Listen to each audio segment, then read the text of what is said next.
saquezinho. Vamos falar do Corinthians agora com ele que adora saque, o nosso Marco Belo, mas prefere rum, né? O nosso Marco Belo, o Belo é a fera.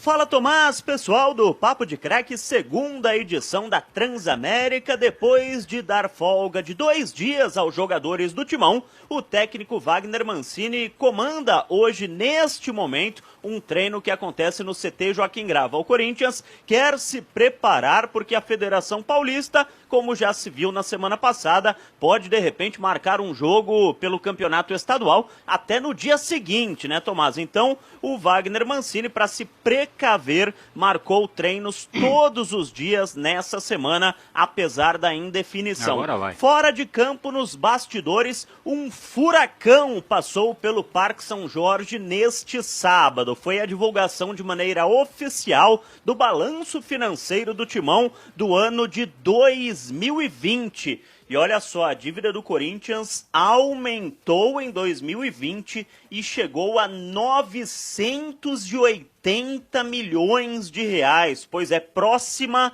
a 1 bilhão de reais a dívida do Timão, que teve um crescimento de mais de 47% em 2019. Outros detalhes do balanço financeiro: o valor da contratação do Meia Luan, que tinha sido divulgado pelas partes em 22 milhões de reais, contratação, claro, junto ao Grêmio, na verdade custou 28 milhões 950 mil reais ao Corinthians. Na ordem dos jogadores mais caros, depois vem o chileno Ângelo Arauz, que custou 23 milhões 995 mil reais. O zagueiro Bruno Mendes, que custou 21 milhões 983 mil reais. E o volante Ramiro, que também veio do Grêmio, por 19 milhões 744 mil reais. A dívida corintiana, com a contratação de todos os atletas, menos a amortização, ou seja, o que o Corinthians já pagou por eles, está em 110 milhões 330 mil reais. O balanço também divulgou empréstimos que o Corinthians teve que pedir a alguns empresários. 3 milhões e 200 mil reais a André Cury, 4 milhões e 100 mil reais a Carlos Leite e 5 milhões e 200 mil reais com Giuliano Bertolucci. Eles, claro, cobram uma taxa de juros, então esta dívida hoje está maior do que estes valores citados. Muito trabalho para o atual presidente, Duílio Monteiro Alves, que chegou com a promessa de diminuir a dívida corintiana. Esses quase 1 bilhão de reais, claro, são sem contar a dívida que o Corinthians ainda tem para o pagamento do estádio, da Arena Corinthians, que só com a Caixa Econômica Federal é de cerca de 560 milhões de reais. Tomás. Perfeito, Belo, perfeito. Que situação complicada, né? Complicada, porque além de toda essa dívida, quando a gente fala de 1 bilhão, de 900 milhões, você não está computando esses 560 que o clube ainda deve para a Caixa referente ao estádio. O Anderson já tinha mandado uma mensagem aqui, Anderson Lima, nosso ouvinte. Você sabia que dos 10 jogadores mais caros do elenco, apenas um é titular e 3 deles estão emprestados. O Marco Belo falou sobre isso também e trouxe aí alguns jogadores realmente que foram caros demais. Alguns, Paulo, o Ronaldo, por exemplo, pode até torcer o nariz para o Bruno Mendes, mas ele é muito jovem e pode ainda, não sei se o Corinthians vai conseguir vendê-lo por 20 milhões, mas pode conseguir um valor bom na venda dele. Agora, o Ramiro e outros citados aí pelo Marco Belo vai ser muito mais difícil. A do Ramiro bateu no meu coração e eu caí sentado no chão. Agora e o Luan? Tá louco. Contabilizaram 22 milhões e pagaram 28. Esses 6 milhões para onde foi, Ronaldo? Foi o escritório? Essa é a pergunta que não quer calar, né? Nós estamos vendo... Foi pro escritório, com certeza foi, pô. Nós estamos vendo a dificuldade dentro de campo, mas fora tá bem pior aí, porque os jogadores que não mereciam nem passar na porta do Corinthians estão aí para receber esses montantes todos aí. Meu Deus do céu. Que lambança. Quero ver o que o Duílio vai fazer agora. Olha, Marcelo Sarlo, acho, escrevendo aqui, revoltante, muita gente está ganhando, ele diz, o Eduardo Claro. está dizendo que a dívida do Corinthians é o que o Messi ganha por ano, esse novo contrato aí que o Messi quer, ou que o último contrato dele com o Barcelona, 1 bilhão por ano, enfim. O ouvinte cobrando você aqui, o Ricardo, final telefone 3735, Ronaldo. Cobrando quem? Vai descer a mamona no Andrés, Ronaldo?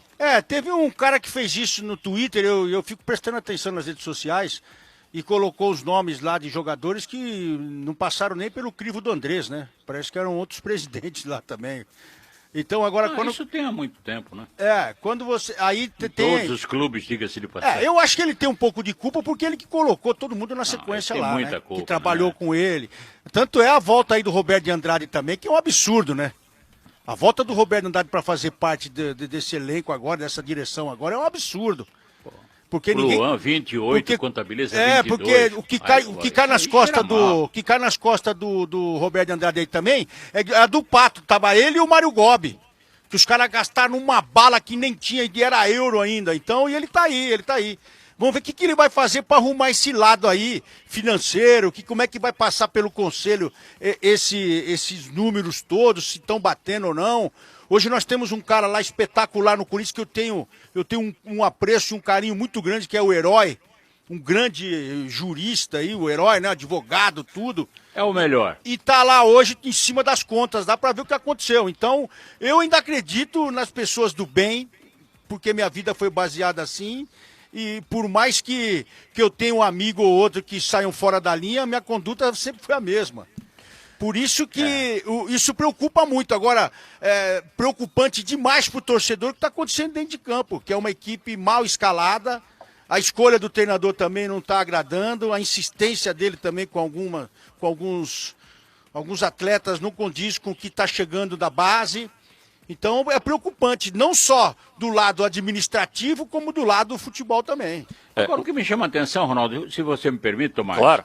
é o fato de que o Conselho Deliberativo do Corinthians, e você hoje faz parte dele, eu não sabia se fazia antigamente ou não. Eu já fiz. Já fez, então E estou fazendo agora. Sim, todas as contas que chegam para o Conselho são aprovadas. Olha, o Conselho aprovou as contas de 2010, 2020, Não, ainda não 2021. pode ter reunião, Paulo. Por isso que Não, essa agora não, não essa tem, agora as outras. essa agora é do outro mandato ainda. Sim, mas que então, ela tá e por passando... que isso... Mas não foi ainda aprovada? Tudo bem. Calma. Bem. Deixa eu falar para você. Essas contas agora que está batendo lá no Conselho, elas passaram pelo crivo do Conselho, mas ainda tem votação. Ela não foi aprovada. Elas passaram. E elas foram aprovadas para ir para votação, não que elas foram aprovadas. Agora entendi. E são contas do outro mandato, do Andrés ainda. Então foi feito o levantamento com todos os negócios de contabilidade. Agora até o Duílio colocou mais um cara para fazer isso aí lá. E estão colocando os números e o Conselho mandou para ser aprovado. Então, porque se o Conselho já trava ele lá, aí vou ter que voltar eles refazerem novamente quando tem algum problema. Então agora está indo para votação, não foram aprovadas. Elas passaram pelo comitê aí de disciplinar, essas coisas todas que tem, para depois ir para votação. Eu concordo, Ronaldo, só que eu fiz a seguinte alusão. Você disse há pouco aí que em outras administrações também os problemas eram desse tamanho, não é? Que outros presidentes foram, na verdade, maus administradores. Mas aquelas contas daqueles outros foram aprovadas pelo Conselho, não foram? Também foram. Então, é isso. Só que as últimas agora do último mandato do Andrés não tinha como fazer essa reunião e tampouco fazer online, né? Agora eles marcaram para o dia 23, seria no dia 23 de março, e já passaram para abril já, por causa desse fechamento aqui em São Paulo.